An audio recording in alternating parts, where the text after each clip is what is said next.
ਤੂੰ ਤੇ ਨਾਲ ਦੂਜੇ ਪਾਸੇ ਦੋ ਚਾਰ ਗਰੁੱਪ ਟੂਦਾ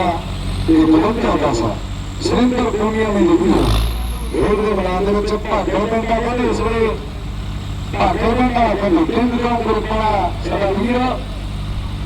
ਵਿਸ਼ੇਸ਼ ਤੌਰ ਤੇ ਖਾਸ ਲਿਖਿਆ ਲੋਮੜੀ ਲਿਖਿਆ ਆਪ ਦੂਜੇ ਪਾਸੇ ਆਹ ਕਹਿੰਦੇ ਸਾਰੇ ਸਾਹਮਣੇ ਆਉਂਦਾ ਹੈ ਔਰ ਲੱਗਦਾ ਜਾ ਰਿਹਾ ਇਹ ਕਹਿੰਦੇ ਲੱਗਾ ਸਰੀਆ ਸ਼ੀਪਾਂ ਦੇ ਵਿੱਚ ਉਹ ਕਹਿੰਦੇ ਖੇਡ ਦੇ ਮੈਦਾਨ ਦੇ ਵਿੱਚ ਛੋਟੀ ਟਰੈਕਟਰ ਸਵਾਰ ਫਿਰ ਵੱਡੀ ਗਿਣਤੀ ਦੇ ਵਿੱਚ ਆ ਰਿਹਾ ਬਹੁਤ ਸਾਹਮਣੇ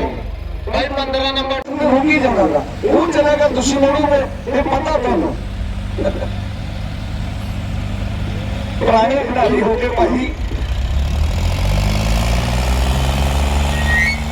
ਕੁਰਸੀ